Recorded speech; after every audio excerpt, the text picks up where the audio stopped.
I'd like to start. My name is Mike Reeves, and I'm the city manager for Marine City.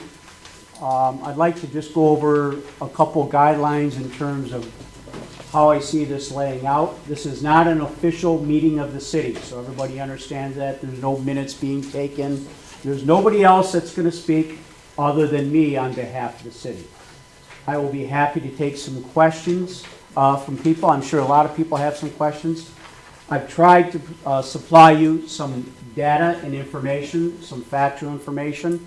Some information in there is what we call pro forma budgeting, meaning that's what we see coming forward, that's what we're having. I'm going to talk a little bit about a number of different things. I'm going to talk about the history, why we're here, the city budget, what part of the city budget. I'm going to describe the city budget a little bit so people can understand. It's going to get a little complex at times, but I'll try to make sure that I break it down for you as much as possible. I am not an expert. I am human.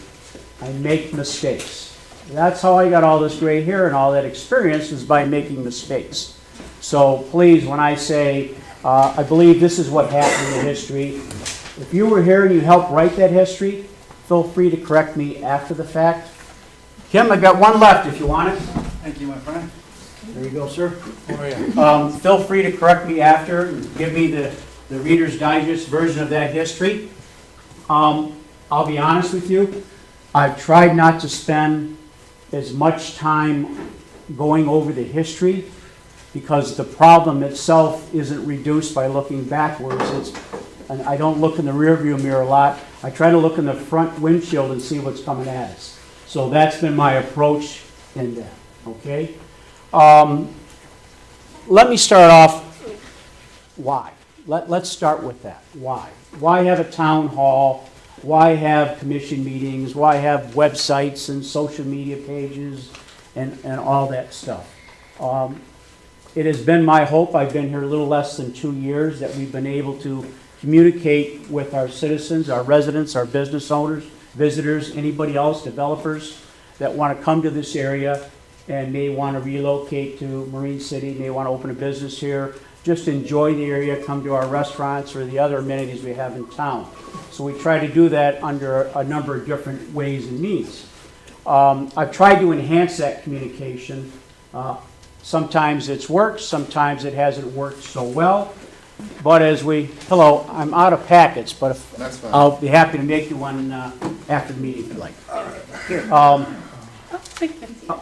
So the idea is better communication with the residents and everybody else. Why are we here tonight? The city faces budget issues. And I'm talking about the budget, not only that we're in, but the budget going forward. The specific part of the budget I want to talk about or address is the general fund. So at your home, you may have a couple different drawers that you store money in here for the vacation fund, and over here maybe the wedding fund if somebody hasn't left the home yet, and maybe an educational fund, and there's the fund over there to make repairs in the house, and that one kind of gets sheeted a lot. But you have multiple funds, but your main fund you operate on is the checking account, your main checking account. The general fund is the city's main checking account. That's the one that pays the majority of the bills. The general fund, typically in governmental entities, and I've been a city manager, I've been a county administrator, I've done a lot of different things, is generally one that pays for public safety services. So police and fire are generally the largest parts of your general fund, typically across the board, I think, in most cities. And typically, they sometimes take up almost 50% of that general fund, which is the case here. That being said, one of the first responsibilities of government is public safety, right? Police and fire protection. Some of the other departments are spread out across multiple funds. So tonight we'll get into a little bit like water and sewer funds, local roads, major roads, cemetery funds. And then we'll talk about some restricted funds where the money is there and it's only for a sole purpose and the money is restricted. It can't be used for anything else other than that purpose. So water and sewer funds are enterprise funds, meaning in layman's terms, those funds have to be solely supported by water and sewer rates. I can't, and I'm not supposed to take general fund money and plug it into water and sewer rates. I'm not saying that happens all the time or that at times that hasn't been followed, but the premise is water and sewer funds are supposed to set up for water and sewer issues. When we talk water and sewer, we're talking water as the commodity, sanitary as the sewer, but there's also storm systems, right? So everybody realizes there's sanitary, there's water, and there's storm systems. The storm system's kind of the orphan child of the utilities.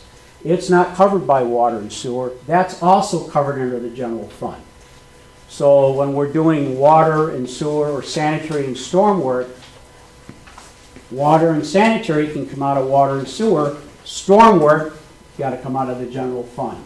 And that's going to come into play later on. So, short, where we're at today is as we prepare the budget, looking for next fiscal year, we project at a minimum a $650,000 deficit. Quite a number. Okay? Especially for a small city whose budget realistically is $3 or $4 million a year. Okay, so that's a significant number. I want to talk about, and that's in the general fund.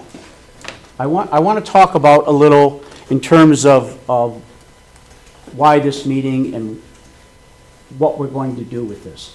So as I look at the general fund, it's no different than your house. You have X amount of money, whether you're working a job or you're retired, and you have expenses. And if you can't get a raise or you're not bringing in more revenue, your option is another part-time job, or you cut expenses. It's no different than your home, no different than your business. Raise revenue, lower expenses. It's the same way in city government.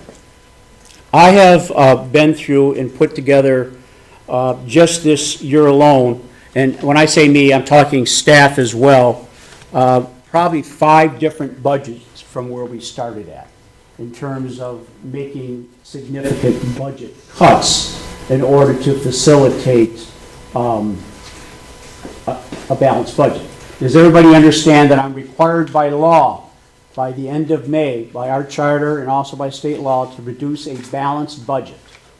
So as an example, and I'll get into the history here, last year, in order to produce a balanced budget, we dipped into the general fund in order to facilitate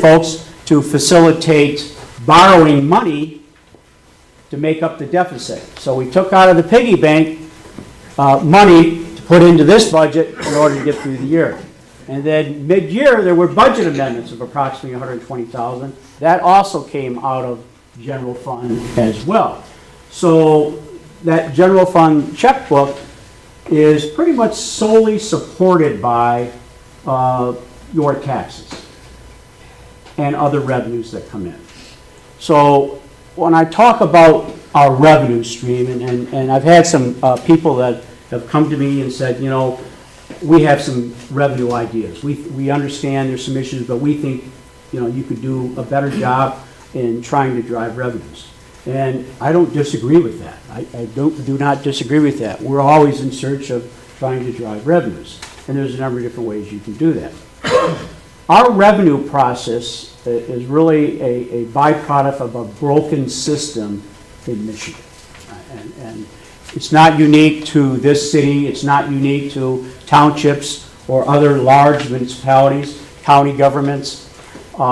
The way it is structured, as we collect your tax money, and I'm just going to let's assume everybody's a homeowner here for the most part, your taxes at your assessed value goes up. So you'll pay more taxes every year. And there's documentation in the paperwork that shows the schedule of how that works. The assessed value of your home, though, isn't uncapped until you sell it. So if you sell that, the person that takes on the house, guess what? Property taxes are uncapped, and then they start that process of paying more taxes. So for the most part, I would call us in Marine City, from my opinion, not a stagnant housing market in terms of turnover and sale, but a very slow market. Not a lot of home sales, a lot of not a turnover where we would generate additional revenue out of that. So revenue is slowly, which is a good thing. We want more value in our homes. The bad part about it is because of Proposition A in Headley, the mills assessed are pushed back. So every year we bring in less revenue than the year before. And the year before that. So in the paperwork you'll see a graph that showed, I'll have to look real quick just so I have it in my head here, so I have it. Back in 2010, we were at 16.8707 mils was our millage rate. We're estimating, based on this year, what the state has passed along, we'll be at 14.2755. So as you see, every year it's driving it down. No different than your home, or sometimes your revenues don't go up. Your wages stay stagnant, or they go down because of something else, okay? So then you've got to make do with less. The same thing is happening in government. The problem is this is a consistent and continual slide downward, and just like your costs, everything goes up. So revenues are pretty much stagnant in terms of uncapped value. They decline in terms of Headley and Proposition A, so you got one going this way slowly, one going this way, and over a period of time, they get wider. Okay? Makes sense. That is not something you can cure. I can't cure that. We would hope that the state and our leaders in Lansing otherwise would take a look at that, but sometimes they go in a different direction. I will be the first to admit and tell you, I don't like it. I'm a taxpayer. I'm not a taxpayer in this community. Full transparency. I want everybody that's asked me that question, I'll be happy to tell you that question. But I pay taxes as well as you. I'm reluctant to give any more than what I have to for my fair share. I will tell you the one way we could go about this very candidly is go to the voters and say, this is the problem, explain the models, this is coming up, we'd like to come to you for a Headley override. It's done across the state. Less than 15% across the state have an opportunity to pass, but it's an opportunity, it goes right to the vote of the people. I like that concept, okay? I think that's fair. I think that let the people decide, all right? The problem is it's not held till November. I'm required to have a balanced budget by the end of May. What do I do between June 30th and November with a balance? I have to have a balanced budget. What do I have to do in terms of services? But then the what if it doesn't pass? What if it? One of the things that hurts cities and really businesses is a revenue stream that's not consistent. There's been some ideas, some good ideas. GoFundMe, bottle can drives, a dunk tank with the city manager and the police chief in it. I found interest in that one. Surcharges, taxes on certain entities, on some businesses, but not all businesses. A number of different things. Good ideas in their own thought process, but in terms of developing a consistent stream of revenue, probably not as strong.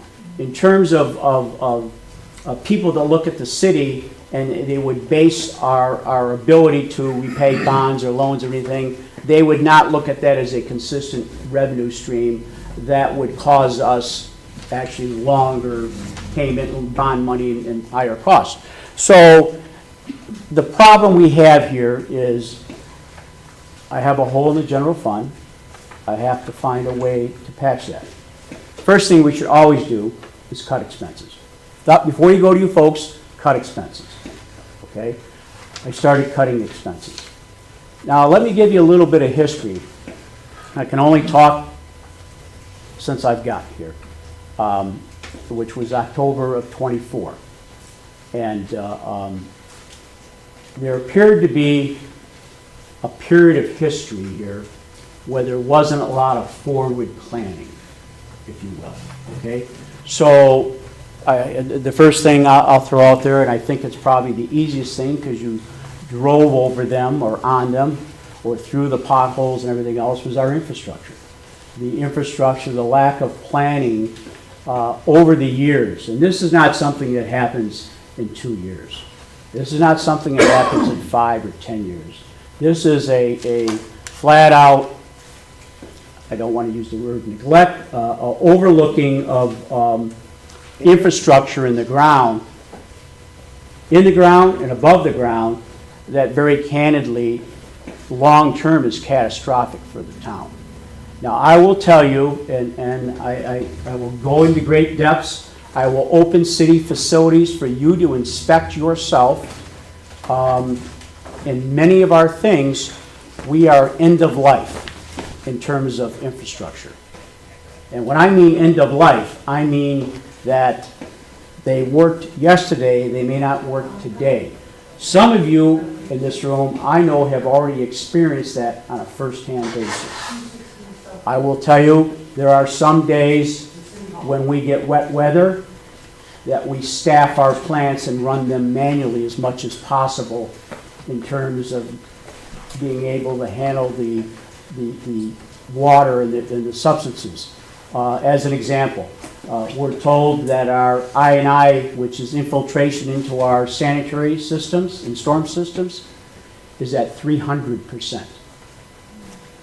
That costs a lot of money. That directly reflects on the wastewater treatment plant and how hard it has to operate.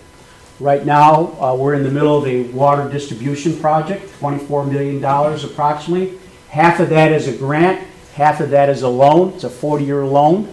I don't recall the percentage or rate that was given, but it's addressing an administrative consent order issued by the state of Michigan through EGLE to take care of the water plant infrastructure because it was failing.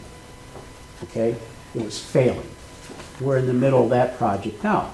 It hasn't gone easy. It's been problematic. I will tell you with the infrastructure, many of you have suffered and continue to suffer.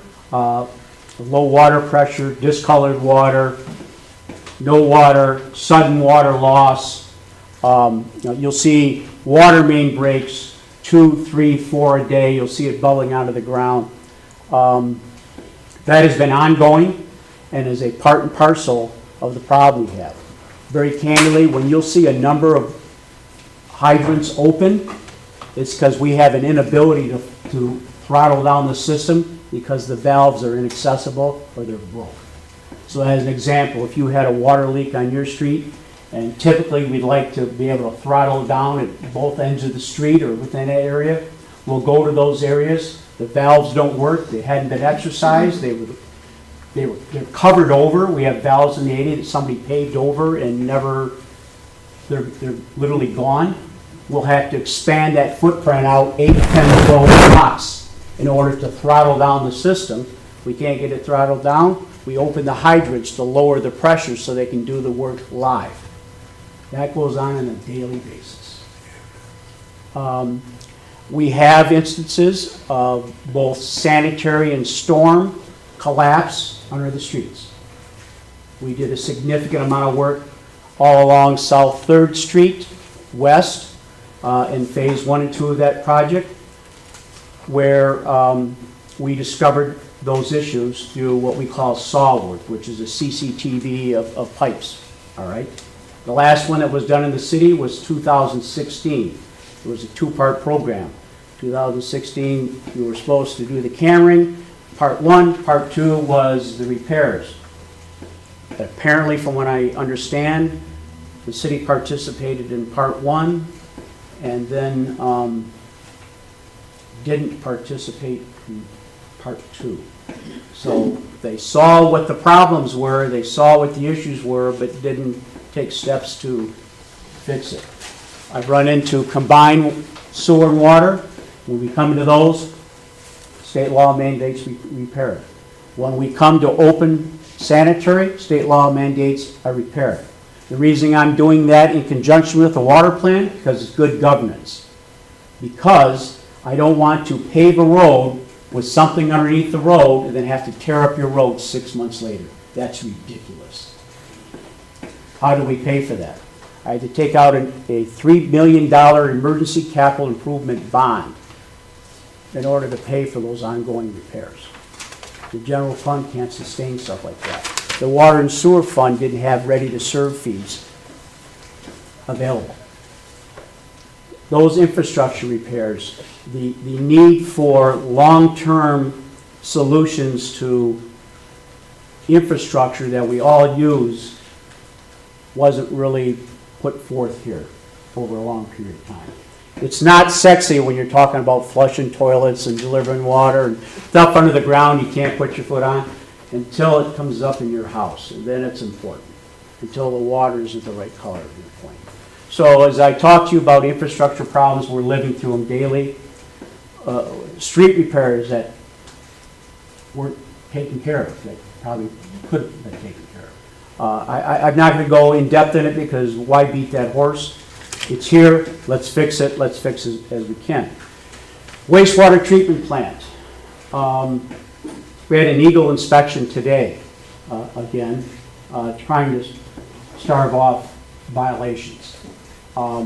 We have buildings there that have to be demoed. The state told us to demo them. We have parts of the buildings that are unsafe. The state has ordered us to abandon them, close them off until they can be torn down. You all hear that loud whine and the noise in the morning. That's the main bearing on the main screw. That needs to be replaced. We have a number of different issues down there, very candidly, that on a day-to-day basis, we're not sure we can manage the flow. So we do as much as we can there. The idea there is how you fix it in an emergent issue. I've applied for a number of different grants and loans and things, and we're going to talk about that in a minute. That piece is an $8.310 million grant, a loan program we got through the state in order to make emergent repairs at the wastewater treatment plant. I guess the bottom line here is it's really not fair to all of you or to any of you in terms of the things that weren't done. We could focus probably in days and weeks about some of that stuff. I'm left with hi, how are you? I'm sorry I'm out of packets, but I'll be happy to get them for you later. I can focus later on in terms of going into the depths of it. What models, what tools do I have available to fix it immediately? It's a tool that I will admit doesn't fit. I will tell you right off the bat, I don't think it fits. I'll be very transparent. You may not like what I say, but I will be honest with you in that is that it's the only tool I have available. There is no other funding mechanism or tool that I can put into play at this point. Police and fire, their police budget was it came in originally at $1,027,000 and change. Fire was reduced a little bit. That's $313,800, I think. Right now it was around $330,000, $328,000. So let's call it $1.3 million when I started this process. That's half the general fund. As I looked at that, my thought process was if we were to take 50% of the police and fire funding and utilize the PA 33 statute and apply that for police and fire funding, and then very candidly take those funds that were being utilized, I still got to pay the other 50% of it, but take those funds that also are in that process and applying to some of these other issues. Now I'm going to tell you something. Everybody's been real focused on that $650,000 number, and everybody says, well, do this, this, and this to get to $650,000.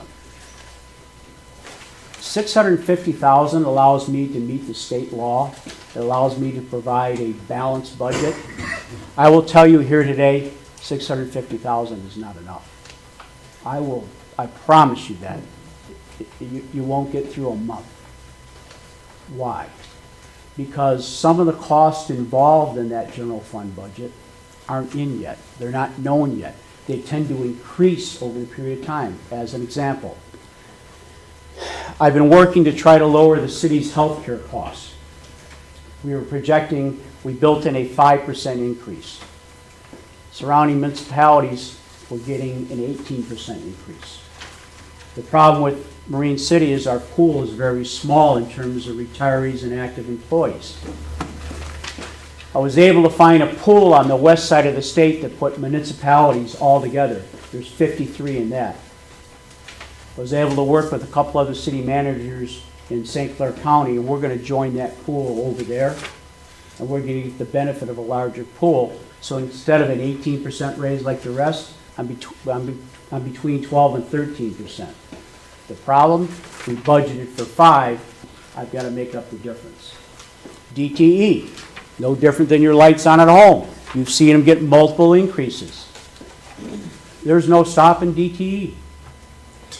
What do we do when we project the light bill to come in? I think we budgeted $118,000 last year. I'm projecting $120,000 based upon the 2 DTE increases. I don't think $120,000 will be enough. I'm in the last year of the refuge contract. That's generally a pass-through. Whatever the cost is that we can negotiate, it's passed through. There's cost involved in that. There's a number of different things that are built into that general fund that aren't there yet. And then there's those emergent issues, the issues that the commissioners or staff have to deal with that come up. Police cars going to the county jail, they hit a deer. $1,000 deductible, $6,000 of the damage on the car. $1,000 comes out of the general fund. Okay? I could go into a number of different things and litanies. The problem I have is this was the only tool available. I will tell you I don't like it. I will tell you that I wish there was another tool, another mechanism, or I had time to present a case to the citizens in terms of a Headley rollback, an agreed upon number that you could start so the city can get its processes straight to plan forward to straighten these problems out. But there's not. If you have one, please tell me, and tell me quickly. If you're familiar with a funding mechanism that's consistent, that meets state law requirements, pass it along to me. I'll be happy to take it. There's no grant that I can write for this. We've received a ton of grants in the last 2 years, if anybody has listened in terms. Now there'll be questions. I see you're doing this project, and you're doing that project. You did a marina project. You have a TAP grant project. Yes. When I came here, I inherited a couple projects. The TAP grant had been already 2.5 years in, and it was stalled. It was supposed to be an 18-month grant. The marina project was stalled. It hadn't been done. We've got that almost completed. The vast majority of those funds are grant funds, different community organizations, St. Clair County Community Foundation, Ralph C. Wilson Foundation, the Southeastern Michigan Community Foundation, the Friends of the St. Clair River. I could go on and on. Guy Center. Everybody sees what we're doing with the Guy Center. People say, what are you doing with the Guy Center? What, you took money for that. Restricted funds. Those funds set for the Guy Center, and I wasn't here for the discussion or the argument of where the Guy Center should, I wasn't here for any of that. I've got to do something with it, with what it is. Restricted funds for that building to give the citizens a community center. I wrote an MEDC grant for a little under $1 million. It was approved. I wrote a grant to the Ralph C. Wilson Foundation for $250,000. It was approved. I applied for a grant from the St. Clair Community Foundation. Approved. I went right to the state legislature for a budget allocation. I received $1 million from the state of Michigan for that project. That project's completely funded by grants, but it impacts the general fund. How does that happen? Part of the process is with the state, I have to pay for it, then I get 2 reimbursements for each fund. So I have to put, let's say, $500,000 out for a number of different things, and then I send it to them, and then they send me $500,000. And then I can do it again to get the other $500,000. But you gotta have it to put it out. And if you don't have it to put it out, you got a problem. So now I'm talking to the state, will they work with me in terms of finding a different path forward in order to carry that project forward. I have looked into stopping projects. I have looked into what would it cost the city, what would be the outcome of not doing the $8.3 million in the wastewater treatment plant. It's going to fail. It is close to failure, folks. If you haven't been down there, so what we'll do is it'll trigger a violation and an administrative consent order by the state. Eventually, the state would step in. Same thing with the water plant. This project, the big project, I cannot stop that one. I could try to pull out of the Guy Community Center and what's left in the other one. The problem is most of that money is already on the project, items ordered, that type of thing. There'd probably be no cost saving, and the penalty would be far more than what's left. What do I do going forward? The last thing I ever wanted to do was ask you folks for more money. I understand, believe me, I understand the significance of our community. It's obvious that perhaps all, maybe not all, but the vast majority can't afford it. I don't relish that. It's the last thing I want to do. But I also know that if I cut services to such an extent, services got to get cut. That's happening. If I cut services to such an extent, it may be the final blow in terms of how we go forward.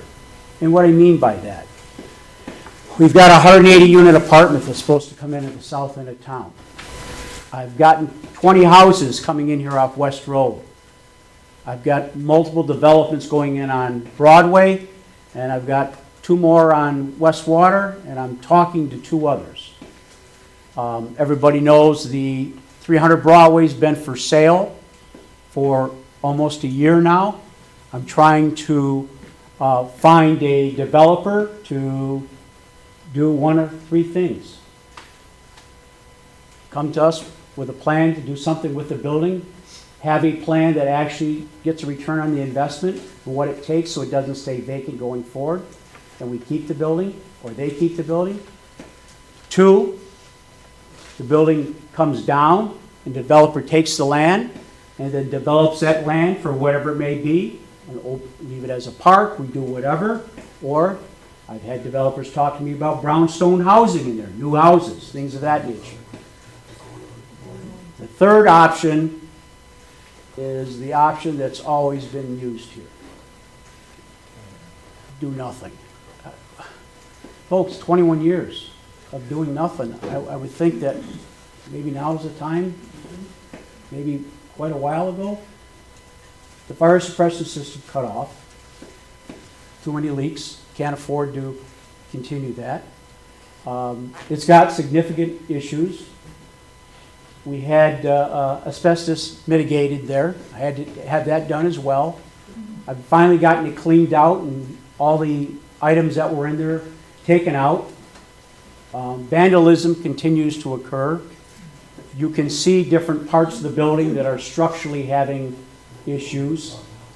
This is something I had teed up for our commission to deal with, I was hoping by the end of the year. So in terms of me producing something that can do revenue, I haven't had an offer for $1 for the building and land or $300,000 for the building and land. Whatever comes in, I got to spend some money to take the building down. Because the vast majority of people I talk to don't want to take the building down. They don't want the smoke, the headache, the harsh with that type of thing, and I understand that. So my chances to sell other property the city owns, I've looked at that. I've priced some of it out. I'm trying to develop this land behind us. Very difficult to do. It has environmental challenges. We have other spots in the city, commercial bases, trying to develop those. Everybody will say, how come Kmart's still empty? What about this building across the street? You haven't filled Big Boys yet, and we want McDonald's back. Did I get them all?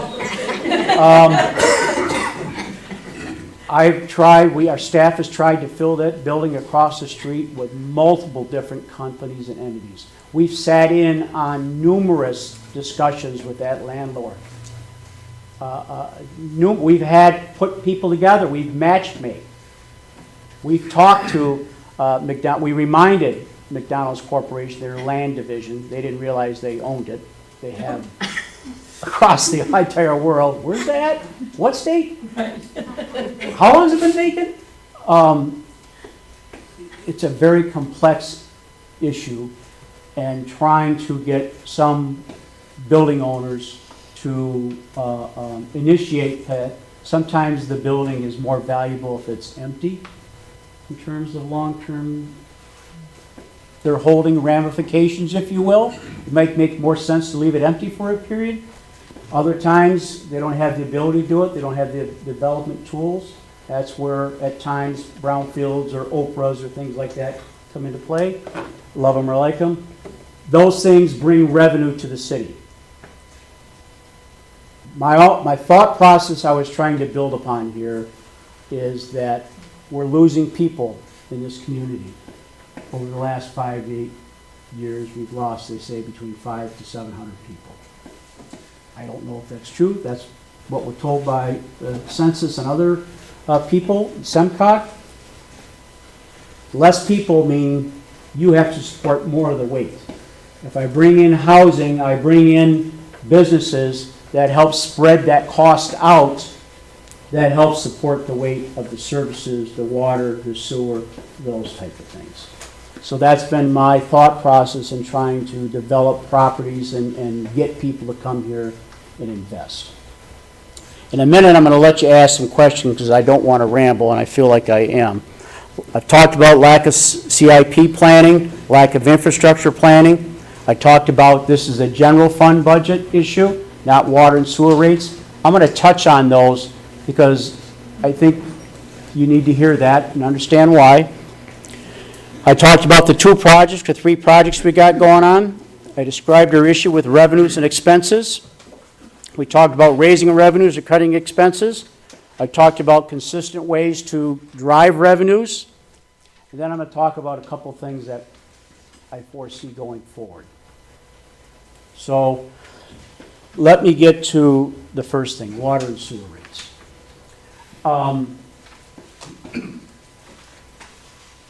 All I can do is look back on paper to try to understand the process of how water and sewer rates were set for a number of years in this community.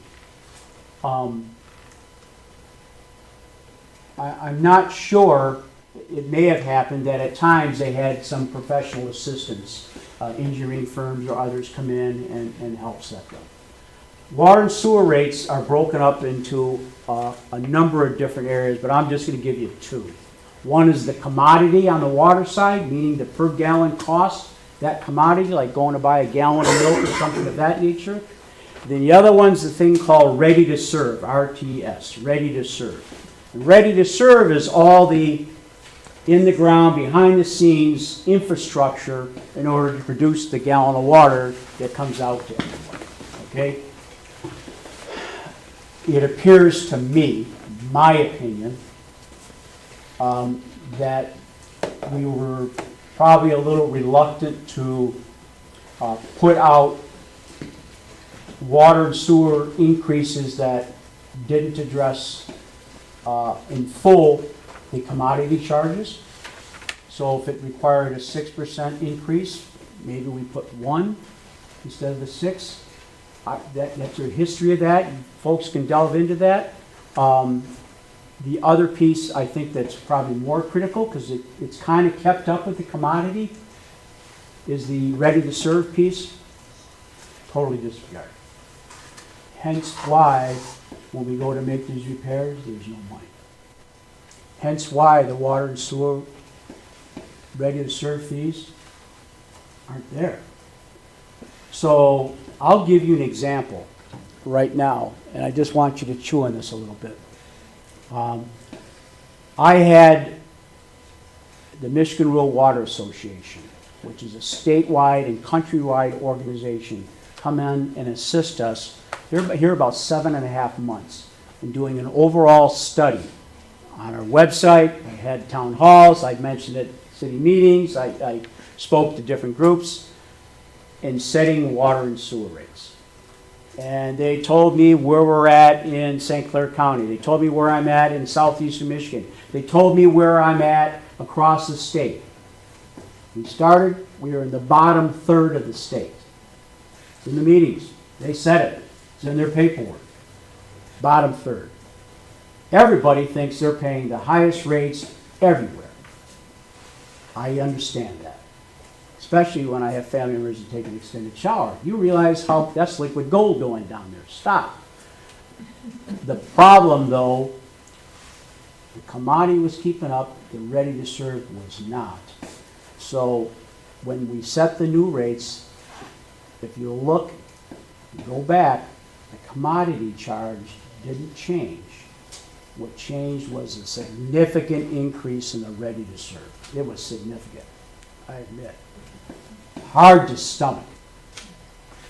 So on $1 of that ready-to-serve, how much you think goes to that infrastructure to pay for the actual cost of whatever improvement is? 25%. That's the start. Guess what it should be? Almost 60. Some communities struggle with 60. The minimum they say is 50. I got us to future 25%. So what does that mean for you?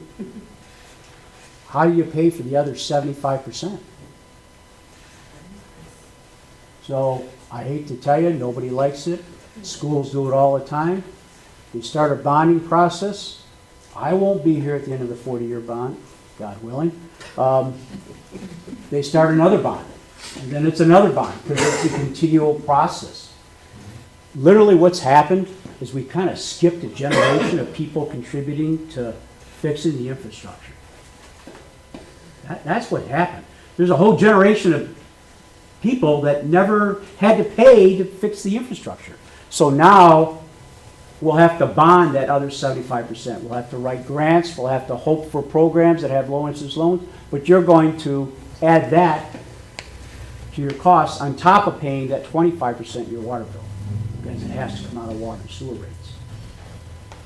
So if I didn't come up with this $8.3 million, Eagle had already told me, you need $10.9 million in repairs in that wastewater treatment plant now. I was able to get a long-term loan, put this process through. We'll see as it goes forward.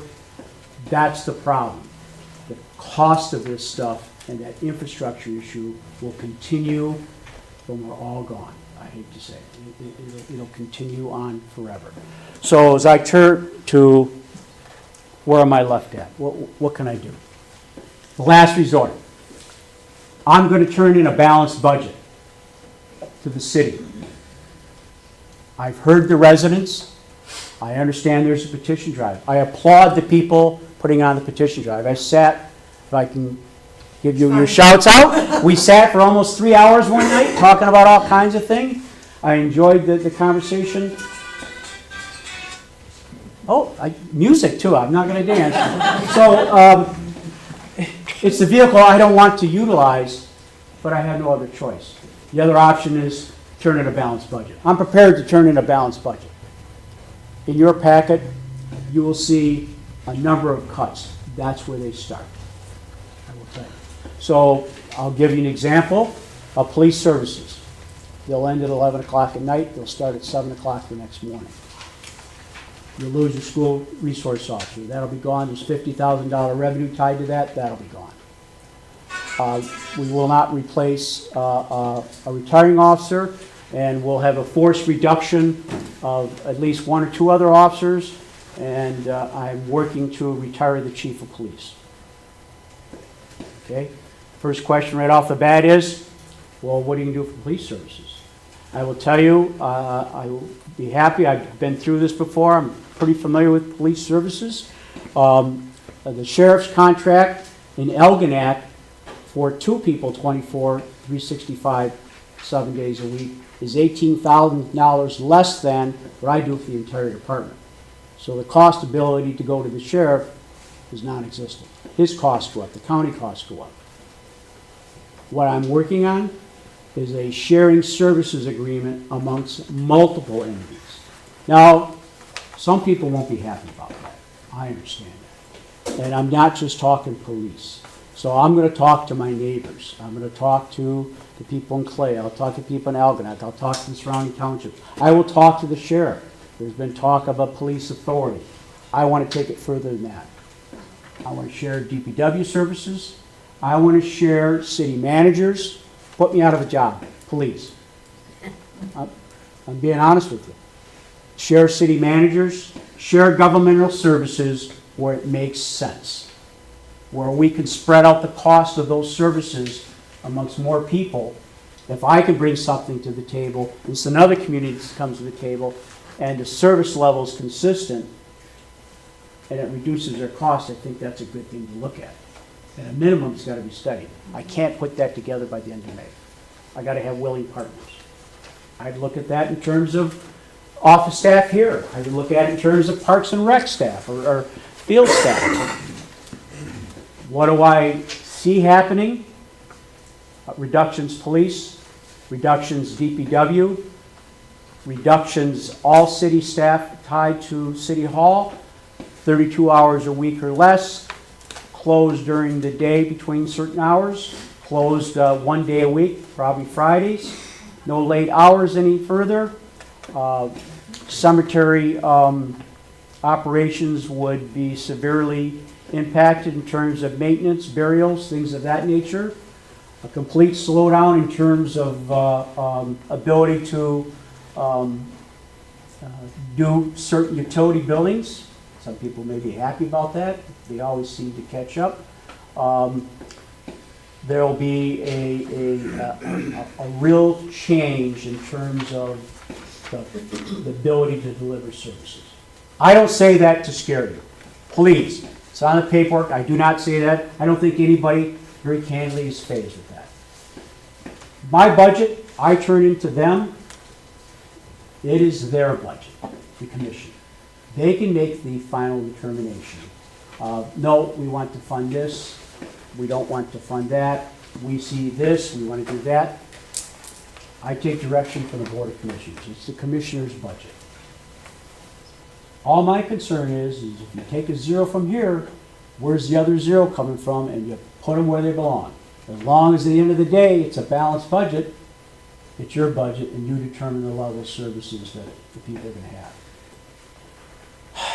My concern, I talk about revenues and driving revenues and businesses and how to get people here, and I talk to our business people. They're hurting just as you are. I'm told businesses are down 30%. Things have been very tough. I look at the other side. How do I convince these people to build those 20 houses or to build those 180 apartments and fill them, coming to a community that you're going to reduce services? How do I get people to invest in the community that are going to come here and put stakes in the ground and send their kids to the school when the school district's already having, I don't want to speak for the school district, it makes it difficult on other entities as well. Let me leave it at that. That's my concern, is that the long-term projection, once I do that, is a really difficult thing to turn around. I thought this gig, I didn't fully understand, I'll be honest with you. I thought I did, I didn't. But as I get into this, my concern is the future. How do you fix that once you start going down that path? How do I change that perception? The perception in this community is a very difficult thing. It's a very difficult thing. I will ask you. You tell me what you want me to do. I'm willing, I'm here for you. Tell me your thoughts. I'll try to answer you factually. I'm not here to debate. Everybody's got an opinion. There's a meeting coming up. Everybody gets 4 or 5 minutes. Have at it. Bring it up. Go over it. That's the time to impress the rule makers at that point. I don't know if this PA 33 is going to go through or not. Either way, I'm prepared. I have 2 budgets. One that's got $451,000 worth of cuts already. It wipes out all the CIP needs. It wipes out projects. Very candidly, there's some state mandated projects. Believe it or not, the state mandates stuff and then doesn't fund it. Happens all the time. They even have a law that says you're not supposed to do that. They ignore that. Voting equipment, $50,000. We funded $25,000. The board decided to put that back in because they know it's coming. Those type of things. We've taken out everything else. And I'll be happy to go over a number of different cuts. I explained some of them. I do have some employees in here. Some of this stuff is probably news to them. I'm sure there's many at home.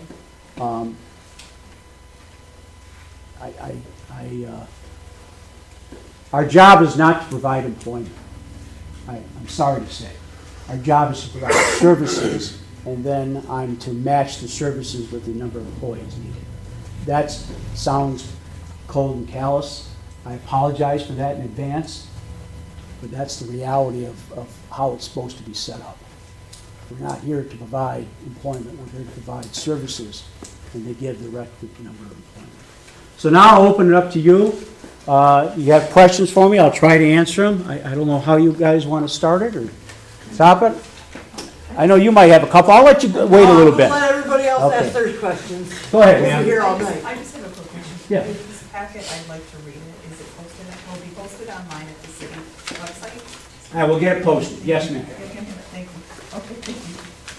And if that doesn't put you to sleep or keep you up, let me know. I got more. I'm one of those people. Way to go, Chuck. Other people, can I answer questions for you? I have a question. Yes, ma'am. Who will fund, what happens if police services are needed from midnight to 7? Great question. So what will happen is, and this is one of the reasons why I went towards a SAD. There will be no general police response. So an example, if an alarm goes off, there'll be no response. If there's a domestic or an incident of that nature, we'll wait. The sheriff or the state police will come from wherever they have a north end car and a south end car typically, but they tend to be together because they back each other up. They will not send cars from other adjoining townships because they contract with those. So they'll provide service. It may take 20, 30 minutes, however long it takes them to get here. One of my concerns, very candidly, I'm very familiar with this, is that protocol and policies require that if there's an incident in a home where somebody's injured and police, fire, and EMS respond, and fire and EMS are there, they are not allowed to go into the house. They have to wait till police get there and clear the house. So literally, there could be somebody needing medical aid. That's one of the reasons I thought that's not something that we should have in our community. That as much as I'm worried about senior citizens and other, the ability to not have somebody go into a home and somebody can help spot you. And how many police do we have now, like, per shift, for the hours right now? How many are? It fluctuates. How are the shifts It determined? fluctuates. We are looking at different shifts. All that's a matter of collective bargaining. Sometimes we have two, many times we have one. And how much revenue are they bringing in with tickets? Um, And can that be increased? That's a good question. I would say no to increasing revenue being tickets. I've never been a fan of having a police department write tickets to increase revenue. I think that's wrong on its face. I don't like that. And I was the chief of police for a number of years. I just think that's wrong. That's not the purpose of traffic enforcement or anything else to write somebody a ticket to raise money. I'm opposed to it. And I don't know the amount that they bring in. It's negligible. Because very candidly, people think they bring in a lot of money. Sometimes if you actually do the math, it costs us money because you support time, attorney fees, everything comes out of that. Sometimes I wish they give the warning instead of the ticket because it's cheaper. That's me. Other questions, please? Yes, sir. This is kind of a interesting question, but when the water sewer fails and the state demands the $10 million, they will step in and take care of that? And how does that work? Are we gonna be forced to pay back on their terms, sort of a thing? I don't know. You don't know? I don't know. I will tell you what I foresee. If we, irregardless of what happens with this SAD or this budget, what I foresee down the road, if the city doesn't come up with a viable plan to match revenues and services, and then how to do it going forward, receivership. That's the first step. That's what I see. What was that? Receivership. Which is? Like, That's when cities have financial issues. In the past, we've called this, sorry, I had a brain fart. Bankruptcy. No, it happened before bankruptcy. Chapter 11. No, the fiscal manager they put in. I can't think of it. It's right here. Emergency manager. Emergency manager, thank you. I knew it was there somewhere. I don't know that, I think that the shine of that's kind of dulled over the last administration or two. It didn't go well some places. But the problem is, very candid, like for these next bonds, I have to sell for the wastewater treatment plant. They do a whole workup on the community. Standard & Poor's comes here, they do a whole thing, and when they see the cost of this stuff and these issues, it costs you more because they grade us down, and then the value of the bonds aren't there. So there's a cost involved. And that's why I'm fighting to try to say, it's a beautiful city. It's worth saving. These are our homes.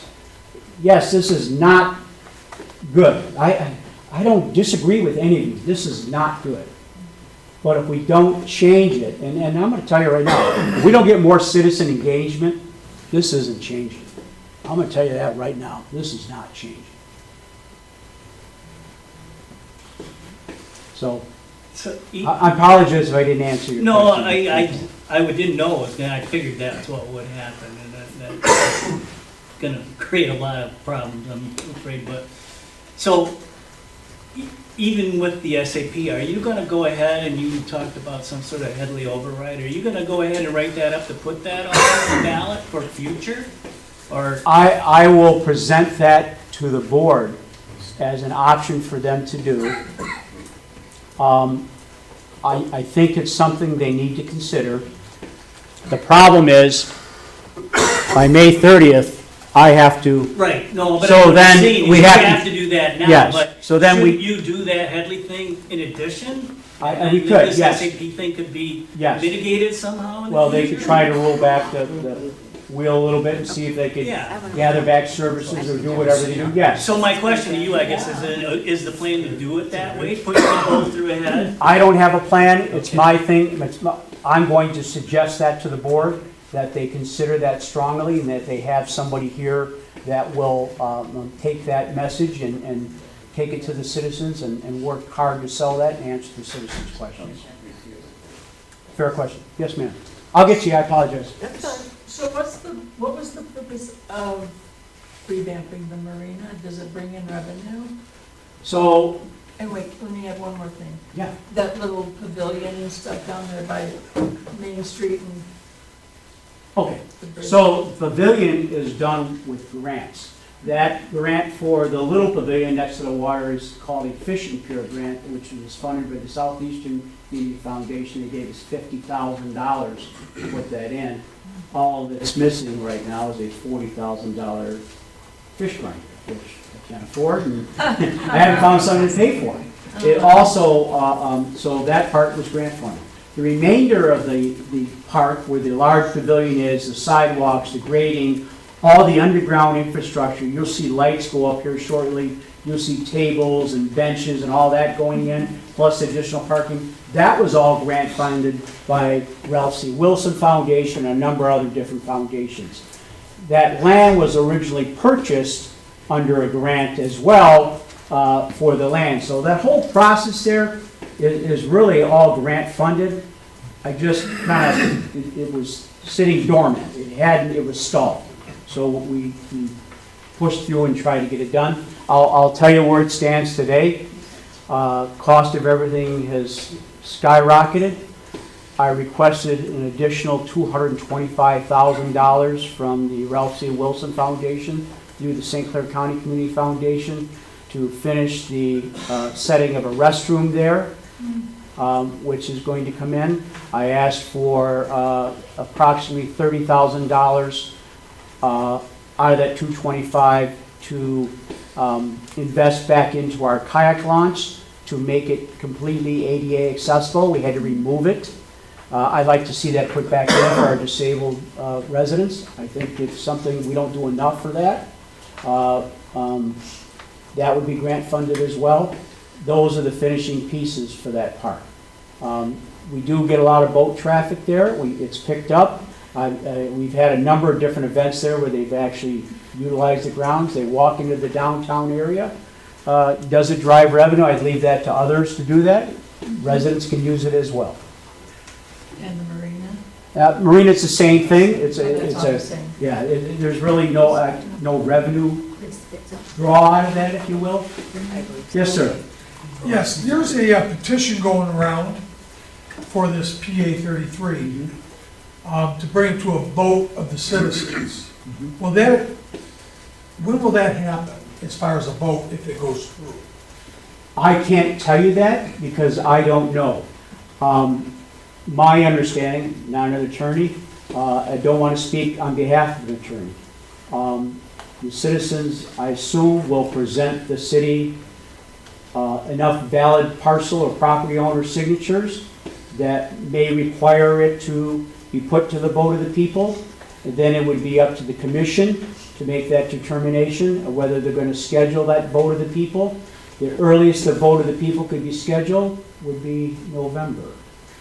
And if that happens, 1,000%, we will follow the law. If that's what the requirement is, that's what you do.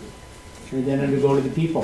Now, the board could have that ability to withdraw the PA 33. They could make whatever determinations. I don't speak for the board. I don't know what they would do.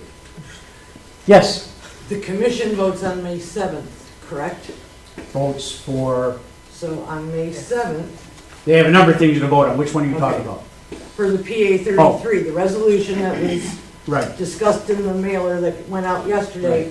So if there's enough votes on the commission based on the budget, the petition doesn't matter at that point, because first it goes to the commission versus, the commission has to vote on whether to accept the resolution that's on. Right, the right. There's a process the city has to follow, which we're Right. doing. So there is a chance, just for, that this resolution gets turned down by the commission, Good. and all of the petition signatures at that point really don't matter, other than it's a backup Or, situation. see, I can't tell when these petitions, when they'll be turned in. I don't know if May they'll be turned. 7th. Well, there you go. See, so I don't know that. I don't possess that information.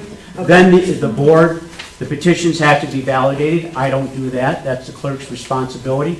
But if they are served to the commission, they'll go through that process, and then the commissioners have a decision to make. I'm gonna let everybody else ask their questions, but how many, I know there's been 2 budget meetings, how many more budget meetings are there before it has to be, before you guys pass it? Sure. Excuse me. So, just so you know, there's been far more than 2 budget meetings. Okay. There's been 2 budget workshops in public with the commissioners. Sorry. I've met with each commissioner or commissioners multiple times with 1 or 2 of them. Multiple. Televised. Oh, 2 televised, yes, just the workshops. Okay.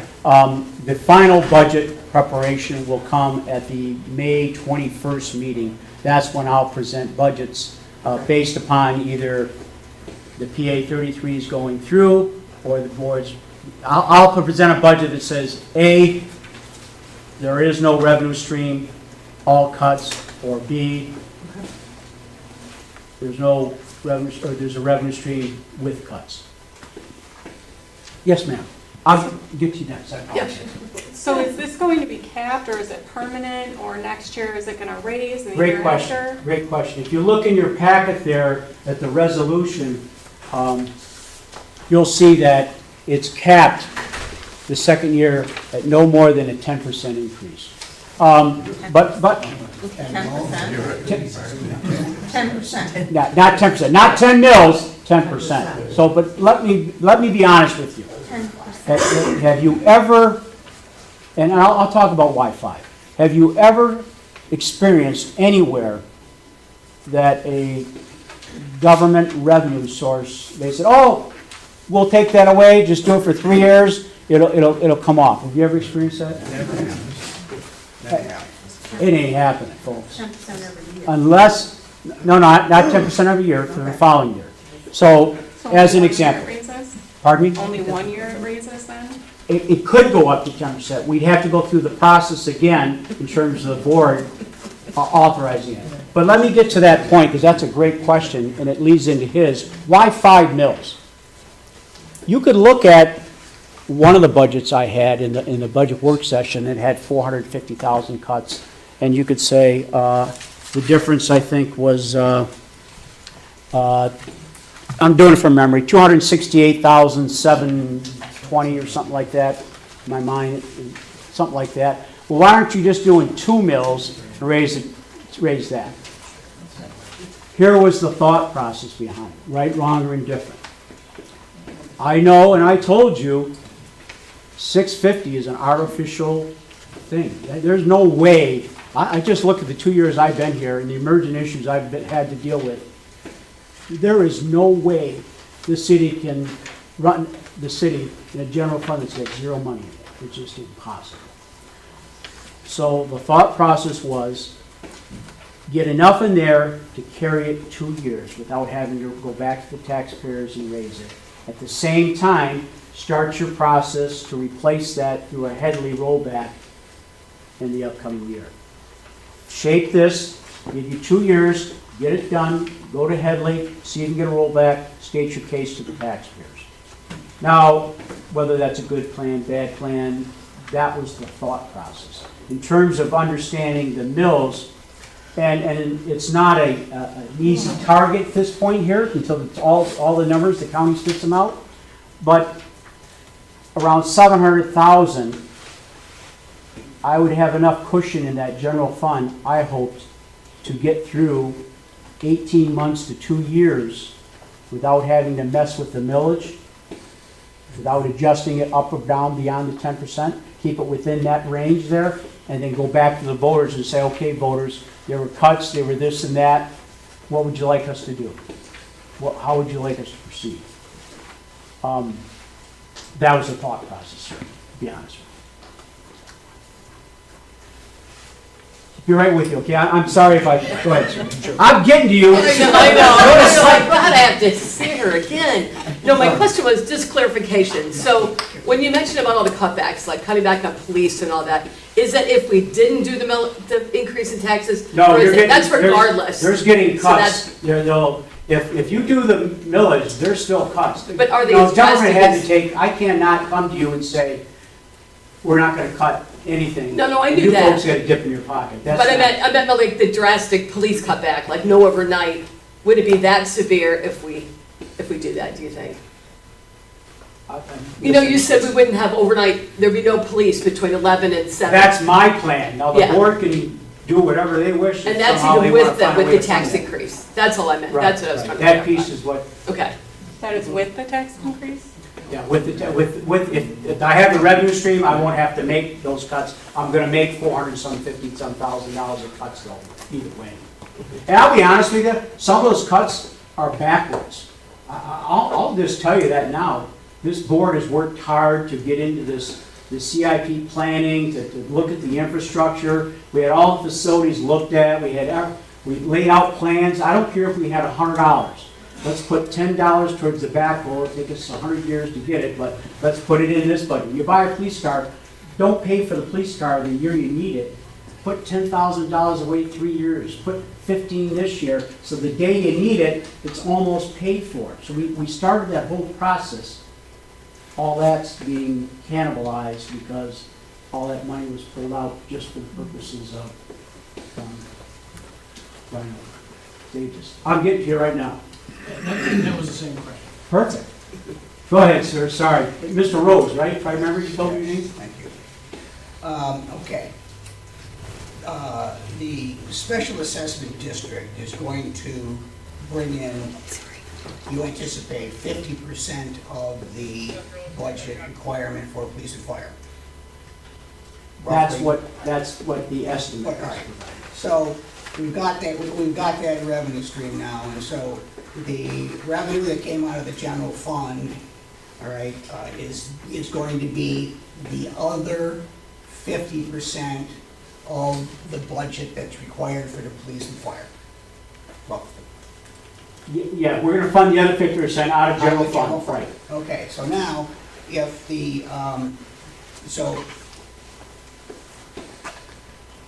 if the costs go down for the police and fire because of rearrangement, whatever you do, the money is going to stay into the general fund and fund the other deficit projects that you were talking about, basically, that require funding from the general fund. I wouldn't say fund other deficit projects, because I can't run a project on a deficit. No, but I mean, the other projects that you're cutting back on, because there's no general fund money. Well, what it would fund is, as an example, the portion of the general fund that would pay for the DPW workers. So as an example. The other area. Yeah, but I just want you to understand something real quick, and maybe people don't understand that. DPW get paid out of the sewer fund, the water fund, the major roads, the local roads, the cemetery, and then a portion may be coming out of the general fund depending upon which employee it is and what work they do. So I'd have to cut more DPW guys to get the impact on the general fund than I would in terms of police officers who are wholly funded out of the general fund. See what I'm saying? Right, and, but, so, basically, what we're looking at is, this is basically a permanent tax increase. Period. I would, We already got. so the only thing I would suggest to you, in my opinion, I won't argue that. What I would tell you is, it would be my suggestion to the board that they replace this PA 33 with a Headley rollback. That would be my suggestion, so it wouldn't be going All through. right, and then at that point, they can cancel the special assessment district? They can't. They can, all right, I didn't know that. The current fire authority, from my figures, Marine City pays 59% of the budget for that fire authority. Your figures are wrong. How much is it? This time here, it's 48% going out. And I will tell you the process, if I'm going from memory here, I got numbers, but here's the process of how that's determined. Every community has multiple runs, motor vehicle accidents, wires down, fires, medicals, general assist, whatever it is. And there's a formula that we plug in all the numbers, and you pay based upon your percentage of use. So Marine Cities actually went down because Cottreville's went up. The fire was going more to Cottreville than it was to Marine City. So our numbers have actually dropped. So less medicals, less accidents, less fires in Marine City, cost savings for us, not so much for Cottreville. Their use went up, it goes up. So it's dependent upon the use. We are the largest user in terms of people, downtown areas and things of that. I understand that. And I will tell you, my opinion, it's a great value for the services we get, I think. Okay, all right, so it might Designed in be order to, 48, it might be 48 now, but it has been going up and down. How is that audited? well, they're a separate fire authority, they have a separate board. I'll tell you, I attend their meetings, it's a very well-run organization. They do put together a budget, they have an audit done. I'm not sure what, I don't remember the name of the firm right off the top. It might be McBride Manley in town, but I'd have to get that for you. But, you know, when you're using governmental funds, it requires auditing purposes. It requires that that stuff be audited. We undergo multiple audits here because not only do I have to have a general audit, I have to have a grants audit because I receive federal funding and things of that nature. So when they receive federal funding, they also have to have a grant audit because they use federal funds. So as an example, I think they got turnout here, if I recall correctly, this year in terms of a federal grant. They'll have to go through that grant process as well and have an audit on that. And so if the special assessment district doesn't materialize and the funds are not there, how does the authority treat that when you can't pay the authority? That's a good question. What I would suggest to you is that we will budget, my intention is to budget the minimum amount I have for fire services, the absolute minimum, and then look forward to trying to get to a Headley override so I have that ability. You know, the reason I say about the fire service, and all public services, but multiple communities are joined together to share services and reduce costs. It works. It should work on a broader format in other areas.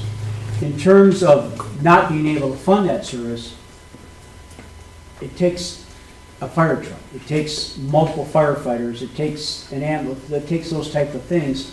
Same thing with police officers. You picked your poison. That's one of my concerns. If I was to cut fire service, I'm going to cut police service. What happens to your homeowners policies, your car policies? You familiar with something called the ISO ratings? Guess what happens? Now, you look it up. You look into that. It's not good long-term in terms of that type of thing. You know what I'm saying? It's like, very candidly, what else goes into it? I hate to tell you this, is the water infrastructure in the ground. They come out and look and say, when's the last time you guys replaced the water lines? How come you're still using a 1-inch line to supply this or that? It all goes into figuring that. Let me tell you another thing. The vast majority of our water meters are way beyond end of life. I can't tell you how many we're losing a week. Everybody thinks their water meters are spinning like crazy. Meters don't speed up when they get tired. They slow down. I've asked the state this year to give me a $1.2 million grant for new water meters across the community. We're in dire shape for water meters. That should have been done years ago. That should have been done in sections and in zones. I'm sorry, but that's the truth of it, is those meters they're end of life. You're just not trying to get as much as I can out of them. Yes, sir. So you said you're going to be seeking a bond for the water repair, water plant, right? For I've got one on the water plant for the wastewater. You already got it? Yeah, we've already got one going on the water plant. That's that 24 million, it's half of its bond, half of it. Wastewater, I'm sorry. Wastewater, yes. Yeah. So you, how much was that bond? Well, we asked up to 10 million. The loan is at 8.3. The reason I asked for 10 is that If the loan comes in at 9, I put it 8.3, I wouldn't be eligible to take the difference. I'd have to go through the whole process again. It would cost more. But we're seeing it at $8.310 million. And roughly, what does that add to the budget every year? It wouldn't add to the budget, it would add to water and sewer rates. That has yet to be determined. We're working on that The now. potential for another. Yeah, oh, absolutely. I want people to understand. Remember when I talked about water and sewer rates? That would go directly to water and sewer rates. That's directly the infrastructure of the wastewater treatment plant.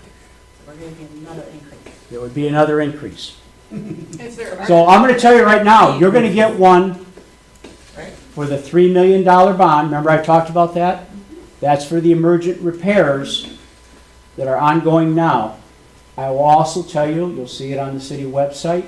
It'll be on the next meeting here. There's 47 different location points of repairs in phase 3 in terms of sanitary and storm. What we're finding,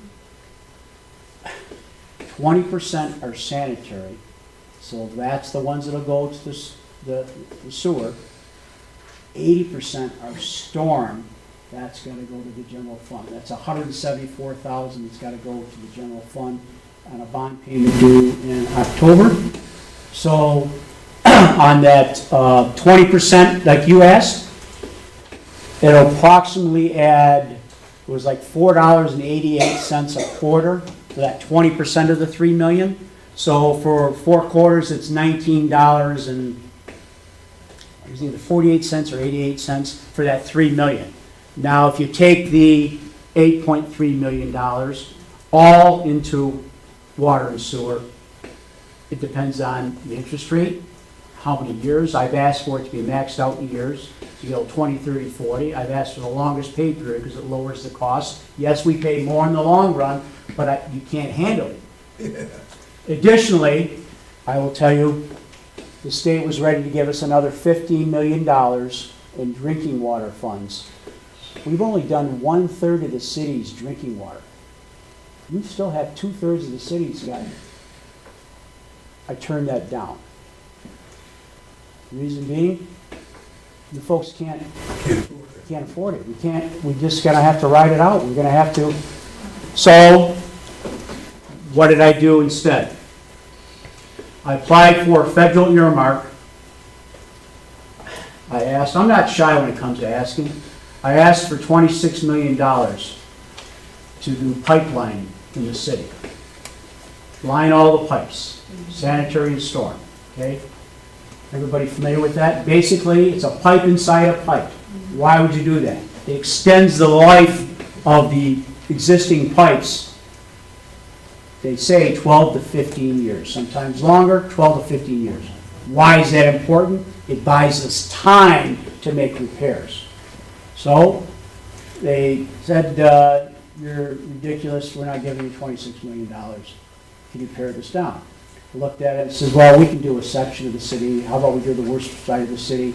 Here's $9.7 million. We really pared it down.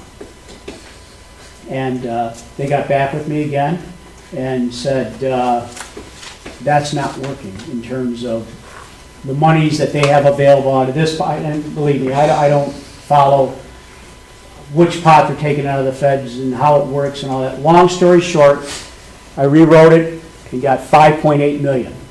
I'm going to do the worst pipes that I can for the 5.8 million. That doesn't cost you, that 5.8 million. There's a cost associated with the process of doing it. But if you're going to pick up 5.8 million, you pick up a little bit here to figure out the process. Why is that important to me? The worst areas of the city, the ones that the pipes are separated, fractured, if I can line those pipes and get you 15 more years, then I don't have to worry about it. It's like the cost of 4 to 1. If I have to dig and replace, it costs 4 times as much as it costs lining. I'm trying to buy time. If I buy time, Let our grandkids buy it. well, you know, the whole idea in the pipelining was trying to stretch this out in order to alleviate some of our issues. I'm trying to find another mechanism to save you money long term and stretch this out so it's not If one after another after another. Yes, sir. Yeah, but going off economics, 15 years down the road, it's already gonna be like 300 times the price to fix it then. You're absolutely 100% correct. You know how we know that? Because if we would have done all these repairs that needed to be done years ago, it wouldn't have cost what it costs today. I live it, I hear it. What kind of city, I mean, do you consider this? I mean, like you go out in Macomb area, you've got a lot of, like what I would call a big city, you've got a lot of businesses and all that. Marine City will never be that. I don't see it as that, and I don't expect it. So, I don't. so how are you gonna run it so that you're not gonna run these people into the poorhouse with all the taxes by not figuring out how to make it work for the people that are here, to bring more people? So, very candidly, it's a push and pull. I'm being honest with you, I do not have a magic wand. I cannot write a grant to fill this gap. I can't, there's nothing I can, no lever or switch I can pull. It's me asking all of you, what are your ideas? Let's come up with a consistent revenue stream that'll take the place of some of this. Pardon me? I have a simple one, and a lot of people don't think about that. This town had at one time a lot of people coming into town because of the ferry to Canada, okay? Okay. And I heard a great politician about 4 years ago complain about the Blue Water Bridge and those, that's the state's revenue of like $400 billion a year over those bridges. I know the ferry didn't bring in that much, but I believe it was right around probably $200 or $300 million. Why doesn't the city get together and open the ferry again? Okay, well, let me address that. I don't think there was, I never saw any revenues of $200 or $300 million, so I don't know where you got that number, but let me talk about that. You know, in a perfect world, that would be great, except it takes far more than Marine City to do that. You're talking about another country. Yes. Right, and you were talking about partnership. Yeah, let me finish. State. Yeah. Why don't you partner with Sambra across the river? So it's another country, it's not just Sambra. The infrastructure on that side of the country is gone. They wouldn't fund it any longer. They were done. The infrastructure on this side of an art city in the country was here. Once that closed, the federal government said, we're done. We're not going to fund this, nor will we support it. Without the federal government supporting that, it doesn't exist. But that's why Federal businesses government- are dying here. Pardon me? That's why businesses are dying here. You don't have, But I can't get the federal government to reinstitute the infrastructure needed to assign the people, and very candidly, a lot of changes would have to be implemented in order to meet the standards that's required. I understand your passion.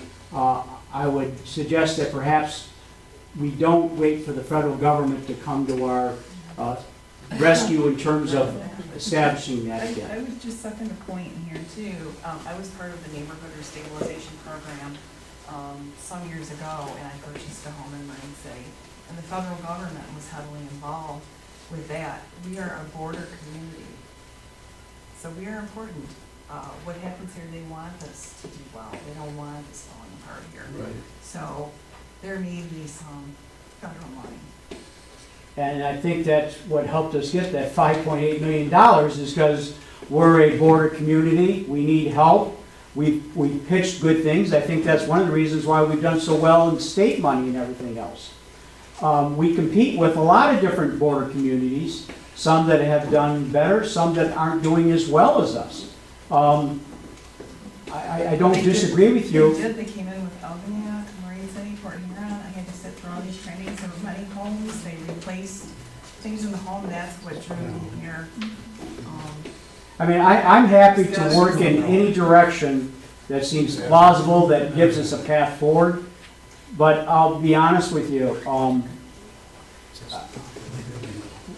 regardless of party affiliation, I don't see a lot of help coming right now in terms of helping these type of communities in terms of our issues and that. We're still working off of the infrastructure program from several years ago. We're still finishing that money up. I'm going to give somebody else a chance, and I'll come back to you, Mr. Rhodes. Yes, sir. 2 points. One, the ferry, died because there's a treaty with Canada, an old treaty, that all ferries must be owned by Canadians. And that stopped a bunch of us from talking about pooling to invest in the ferry from Delgetti's, and found out we were prohibited. That it's an old treaty and you cannot not have, an American cannot have ownership in a ferry to Canada. That was one. The other was just, what's our mill rate? If we had this 5 mills, how do we compare with our surrounding communities? So we're not considered Taxachusetts or whatever. I like that, Taxachusetts, I like that, I'll have to remember that. You know, very candidly, I don't know, I'll look that up though. Okay. I'll look that up. There's a lot of, they rate it, a lot of times you see. No, I ratings, it's based on agree with tax you. rates. You know, there was a survey that was done about Marine City has the highest taxes in St. Clair County. And then I think the information came out was that wasn't correct. It'll be interesting. My hope is, very candidly, is that Marine City, I'll be gone, but that Marine City switches to another way to, it really goes back towards a citizen-led, the citizens make a decision to do a Headley override in order to provide a starting point forward on changing how we do business and changing how we drive revenues and control costs and what services we offer. Everybody would love, parks and rec programs and this and that and all that. People don't even realize the cost of water flowers that are donated to the city by the art club. The cost involved that. The FICA and insurance and everything else that you pay on that. So I think, we have to decide as a community, the commissioners have a tough task. They have to determine the appropriate level of services based upon the revenues that they have. Theirs is not an easy job. I recognize that. I don't try to make it more difficult, but very candidly, I'm not going to ignore what I found, and I'm not going to, because that's happened in the past, let's be honest. Some people just probably didn't say, this is too deep of a well, I'm not going to jump in there. Look, it's not going away, folks. It's just not. I wish I could snap my fingers, make it go away. It's not. This is a great little community. It is, I think people are naturally attracted to our area. We have some things that other people don't have. That quiet town, it's nice. It offers amenities a lot of other communities wish they had, whether it be a vibrant downtown, waterfront, a school, whatever it had, we offer that. But we're really no different if you look at other communities around that are having these same issues and some worse than others. You look in your packet, you'll see stuff, I gave you research on different tax rates. I gave you research on suggested me a city income tax. Don't do that. Crazy. But I've been there before. Here it is, folks. Here's other opportunities, but whatever you do, get more people involved and make good decisions, and then go back to the people and let them make a determination of how they want to handle this. I turned my back. Is there any questions over here? Ray Ward always has a question for me. I'd be really disappointed if tonight he didn't give me a hard ball. Nothing, Mr. Ward? Mike, this is it's death by 1,000 cuts. By the time this tax thing is done, I'm gonna be in for 10 grand. Then the water went up 30%. I know about the sewage. It's hard. I can't refute a lot of what you're saying, I understand the data. I'm sorry, could you repeat what he said? 'Cause I don't. He says he bought the winning lotto number and he was going to give it to me right now. I gotta go check right now. Everybody's No, aware. seriously. No, I'm sorry, but I can't hear the question. Yeah, I'm sorry, my seasonal allergies No, are. it's my ear. Oh, and that's my problem too. Is there I don't remember if there's a social district in town. There is. Is there a way to utilize that or leverage that to help offset, right, the people that go out and party and leave all the crap behind and blah, blah, blah, blah, blah. They're drinking, they're having a good time. There should be a way to tack on a % or two. Well, I don't know. Question for you. Okay, I don't know, I'd have to research that. The first thing that I look at that is, how do you go about that, and what's it cost to implement that in order to do that? And if you cost staff, how do you pay for that, and the cost associated with staff, and do you get value out of that in terms of making a profit, if you will, or revenue, if you will? But it's something I would have to look at. I know a lot of the businesses would say, okay, I'm out of the social district. Good for you. No, I'm not Good luck. saying that they No, should pay it. No, It but- would be like a tourist tax. right, Right? so A lot of I had people that prefer- recommendation about tourist tax, hotel tax, tax different Without surcharges calling on it a certain tourist businesses. Some are allowed, some are not allowed. Hotel tax, if you'll look at the state law on hotel taxes and look at where the large entities that have, a lot of them are derivated by population, and they control that ability to get that taxing authority by population. Grand Rapids, Lansing, Detroit, you know, it's a difficult market. It's like trying to get into casinos.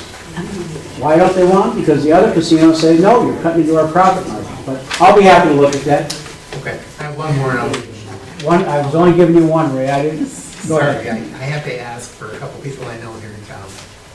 There are a handful of disabled vets. Are they gonna be carved out of this? Because currently they don't pay taxes, and they shouldn't have to pay this either. So, my They've done understanding, their duty. I don't want to speak for an attorney. My understanding is that they are included in having to pay the taxes. I'd have to go and see if that's possible. I can't answer that. It's written. It's written that I think they're required. All taxable, they've been carved out already. So, thank you. Mr. Rhodes, again. Yeah. For the sake of full disclosure and applicability here, has the city defined the class of people and the parties in interest that are allowed to speak to this issue? I don't understand your question. Okay, well, Let normally... me just give you this. I'm aware that you filed an objection, a written objection. I'm not going to speak on the merits of your written objection. That would require, I know, part of that question is within that written objection. I will let the attorney speak on that. What I will tell you that everybody would have an opportunity to speak on this if they come up to the next meeting, they get their 4 or 5 minutes, and there's no class requirement. Whether you live here, you don't live here, you're welcome to speak. But the question is, pertains to those people that are not notified of the situation. For whatever reason, and you know, and we don't even speculate about that, but there are certain classes of people that this does affect that aren't going to be noticed about this. They just don't get stuff.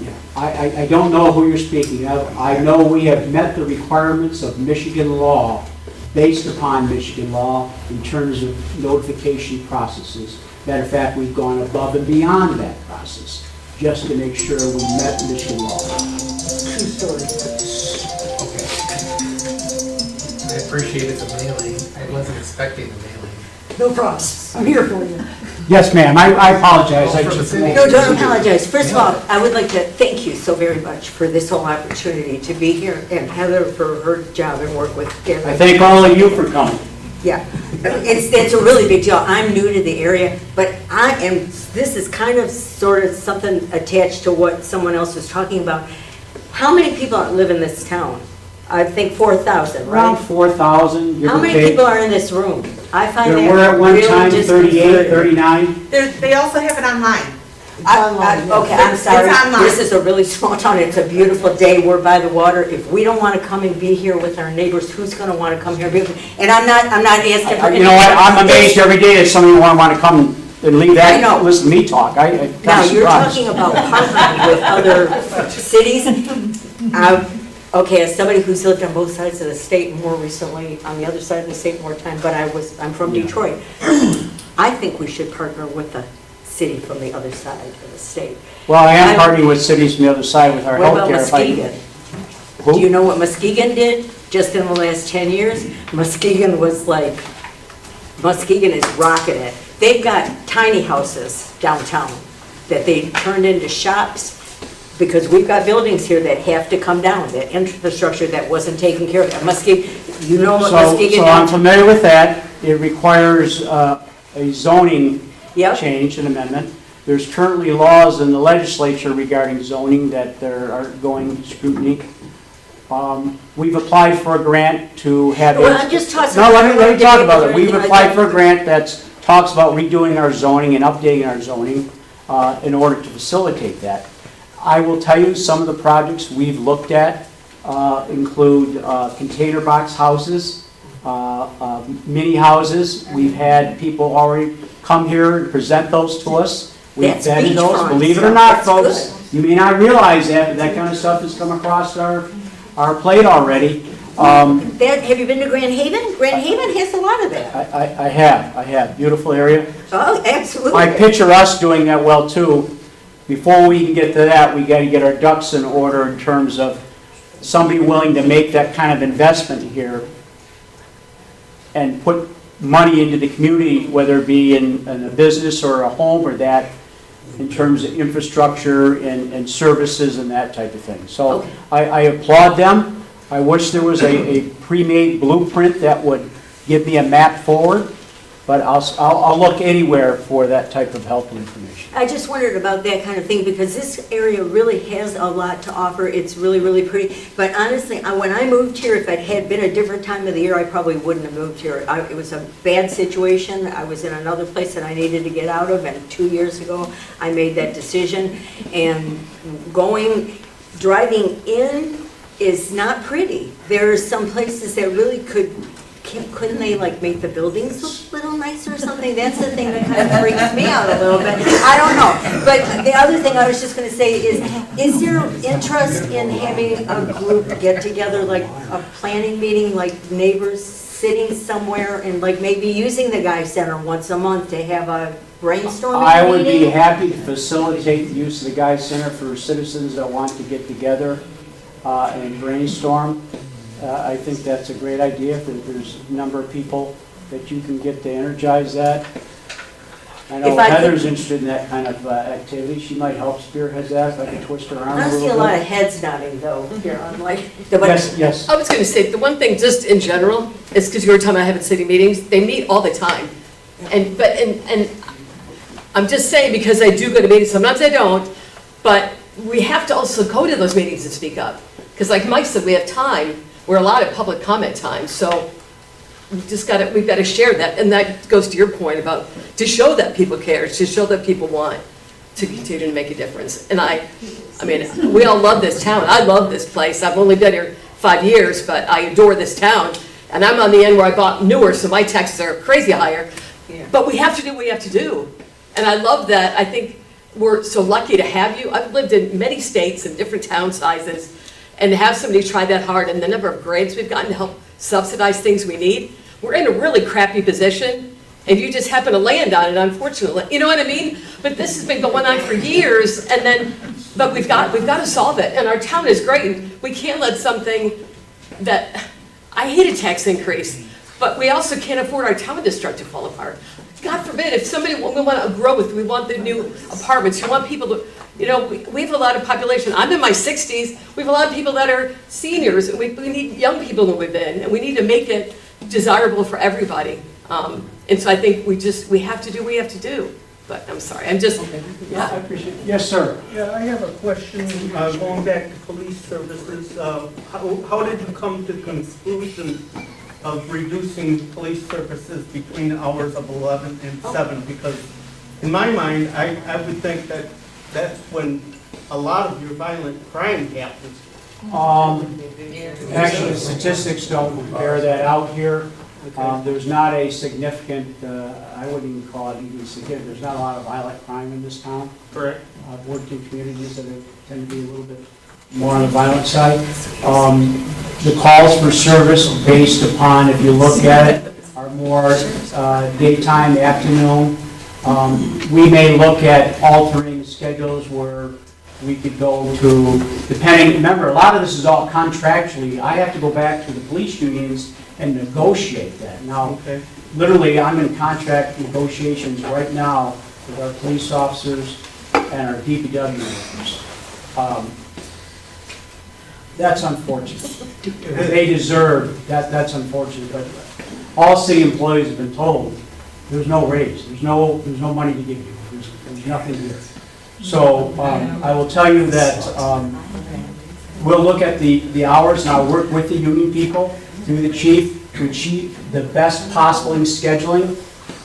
We'll look at power shifts, we'll look at something, but it's a matter of physics in terms of available bodies and the safety of those officers and the things they do to meet the parts of the day where the most calls for service come in. That's what I need to do. The last thing in the world I want to do is eliminate police service at that time. I think it's, very candidly, it sends a bad message about this community. It sends a bad message at the wrong time to others out there. It'll be known quickly. But then again, I'm full faith, there's many townships that do that now, that have no police service at night except general townships. And you are correct as far as your home insurance rates being tied in with that? Look, I don't want anybody here to think that these are scare tactics. They're not. No, I I just hope you understand that. I'm just stating what I think is true. It is true. I've talked to my insurance company about it already. It is true.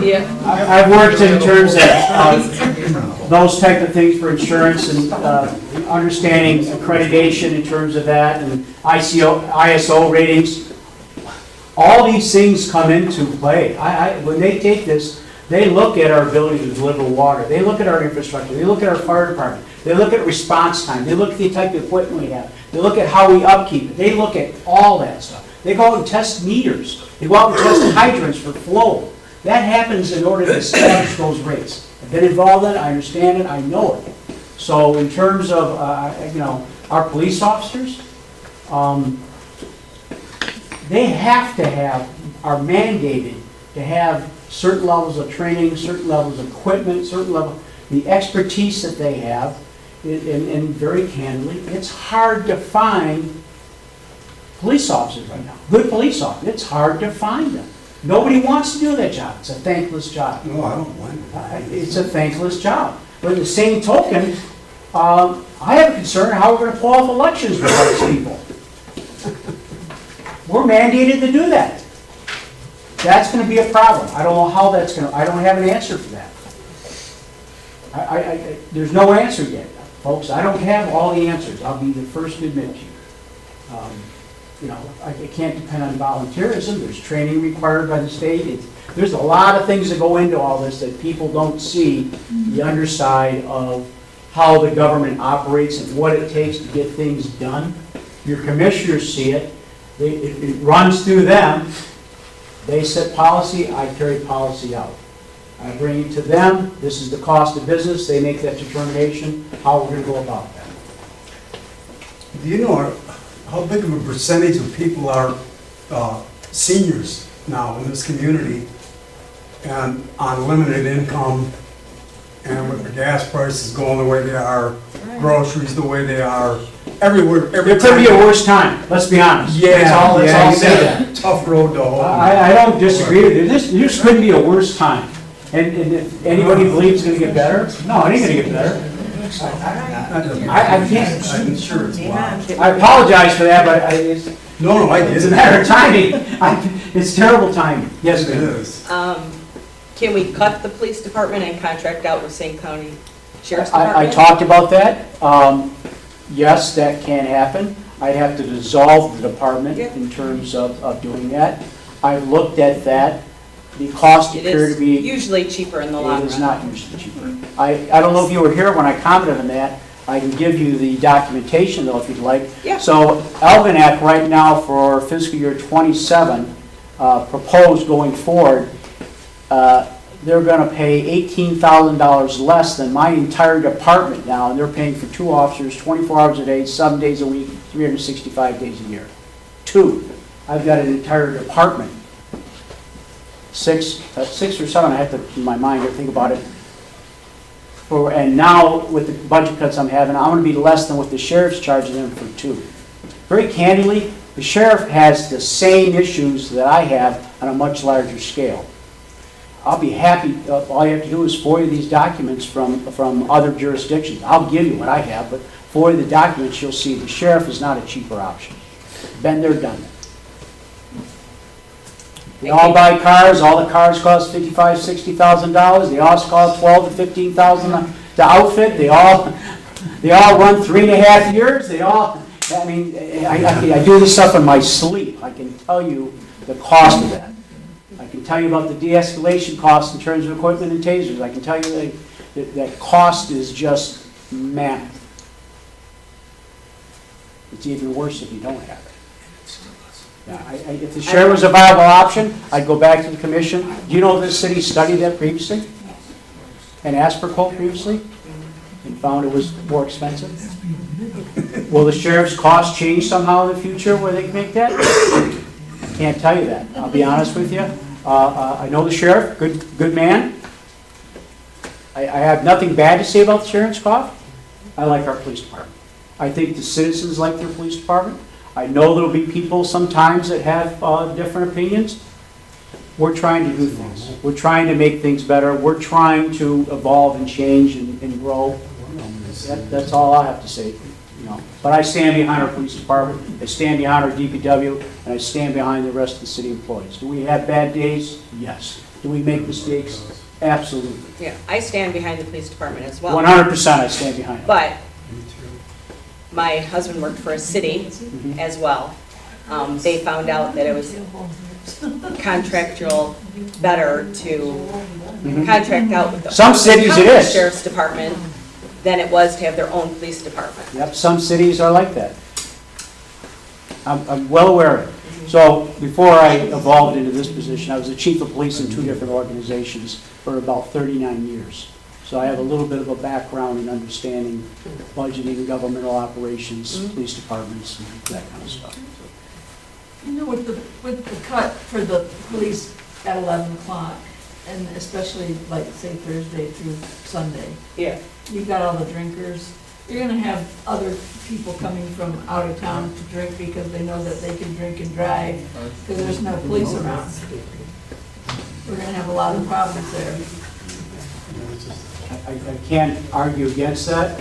I don't want to say I hope that doesn't happen, but I'm a realist. I understand what happens when there's no police protection. This is not what I want and not what I would hope for this community. Give me a different option. Give me a revenue stream so I don't have to do that, please. Give me something outside of PA 33. Yes? All right, my stuff's numbers. Can you tell me what the general fund, because I haven't seen your budget, I know you got a couple different budgets you're playing with. The budget that you want, can you tell me what that general fund number is? As far as where we're at with the general fund? I don't know if I can right now. I can get it for you, but I don't know if...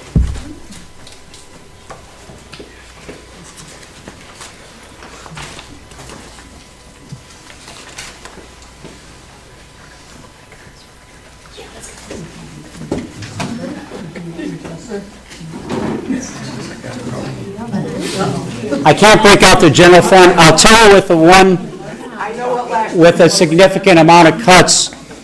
Okay, tell me the one with the significant amount of cuts. Revenues are projected at $3,601,976. Expenditures are projected at $3,706,494.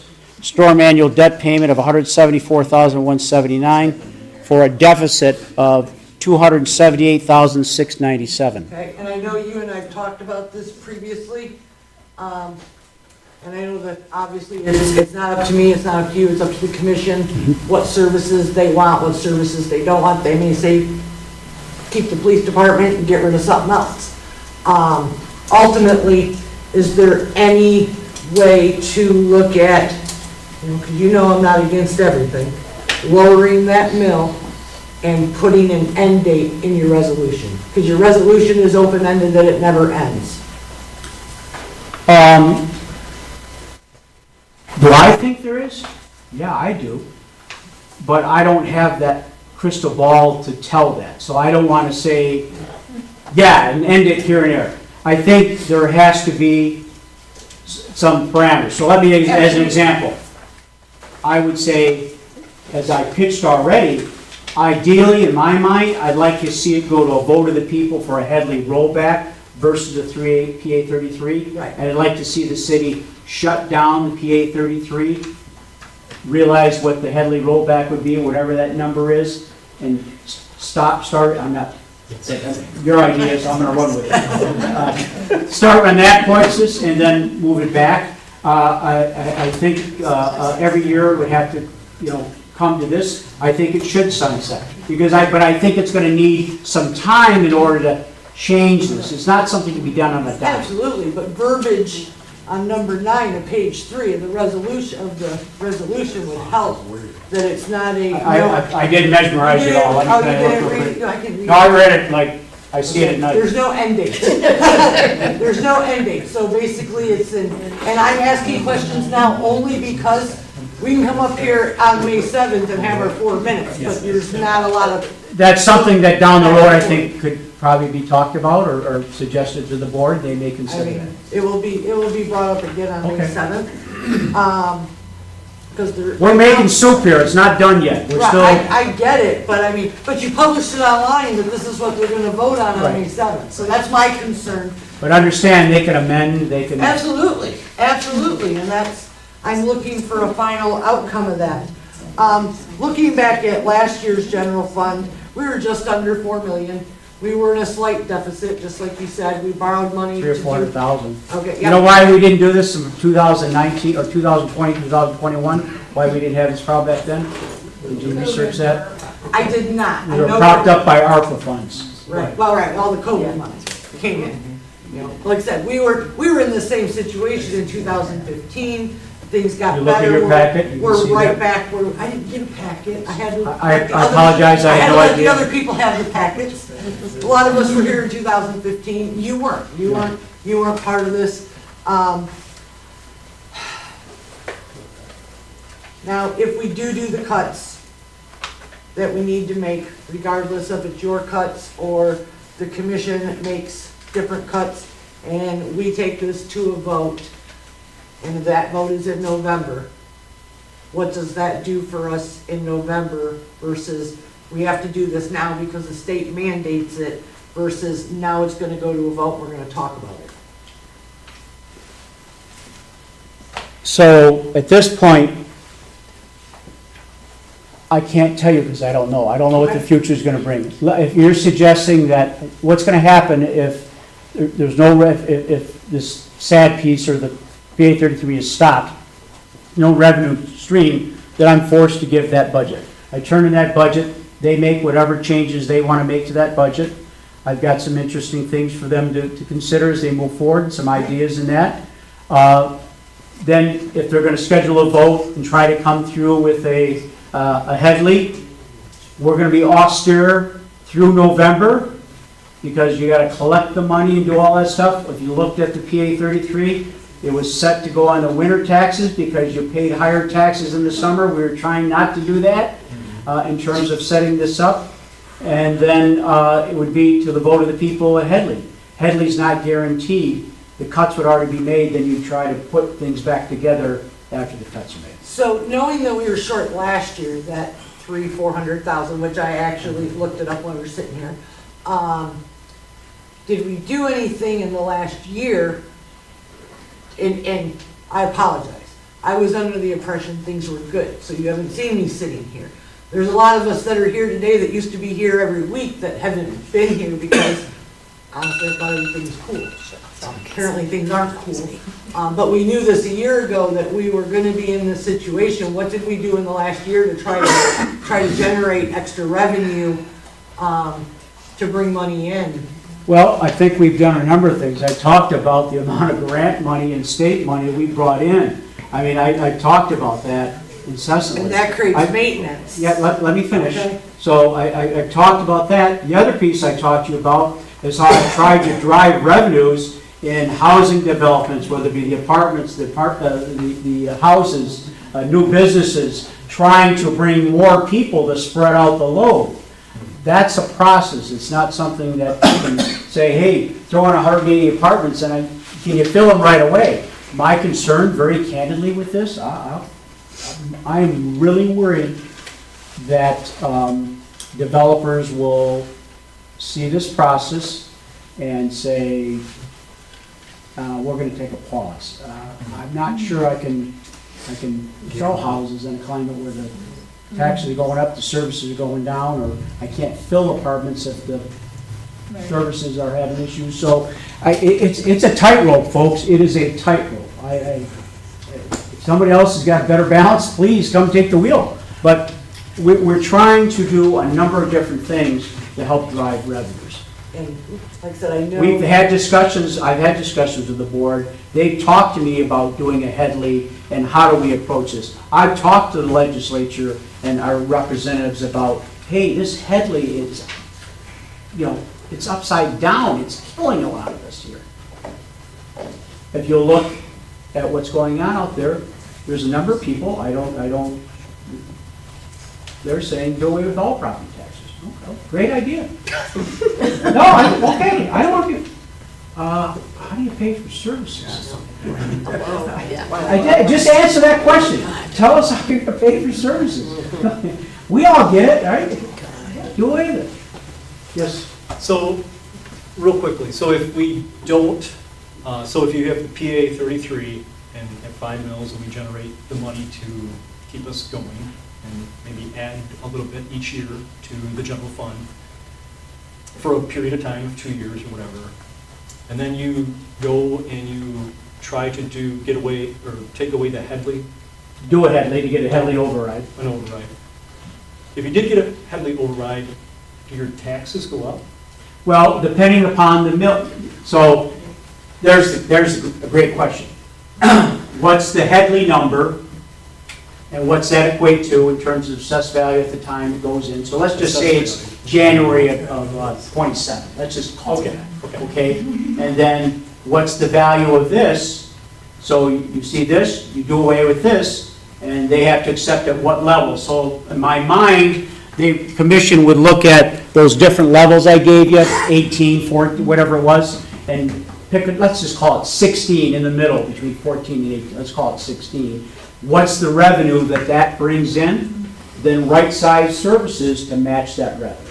This is what service you can afford at that level, and then it's spread out across, and it's not done through a PA 33.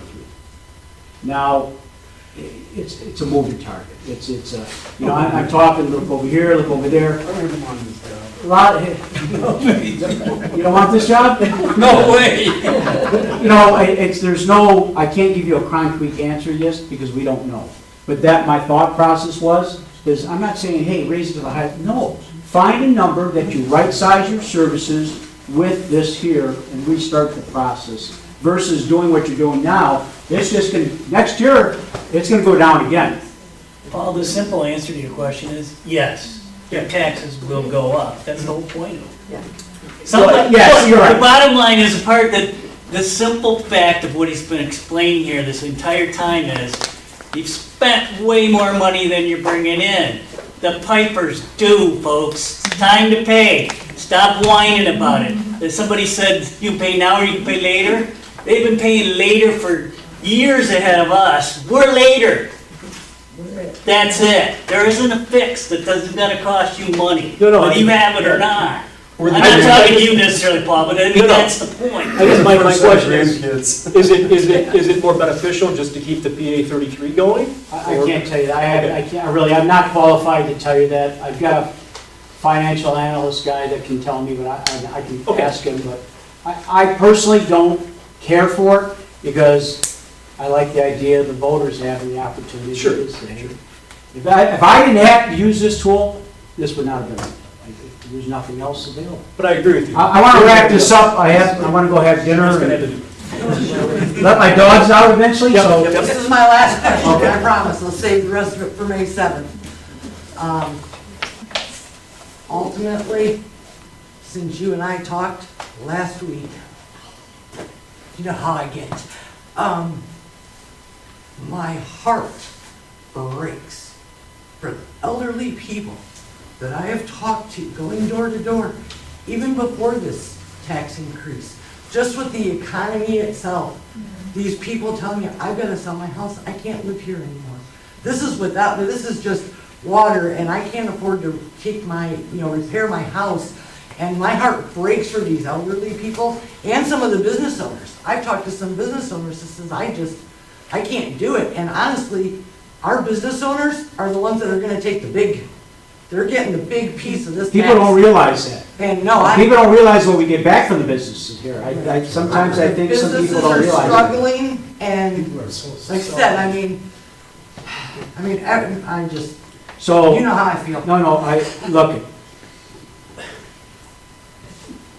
without a doubt, this is gonna hurt people in our community, without a doubt. I don't relish that. I don't have an answer that I can give you to say that I can take that hurt away from these people. I also know that I'm trying to look out for this community, your property values going forward, and trying to right-size this ship in terms of making sure that we do things the right way. This is not a good time, folks. I know it's not a good time to ask you. I don't have an option. The options are I cut the budget and destroy some of the services. I think you have great services. I don't want to do this to the employees. It's not a good feeling. But I also know that you'll lose the value of your homes, what's there. And very candidly, I also worry about something I have no control over, is what if this economy actually just flips like it did in 2008 and the value of the homes just plummets? What happens then? What do we have then? So it's a tightrope. If anybody here wants to say, or tell me if I said something that's factually incorrect, please correct me, stand up, tell me.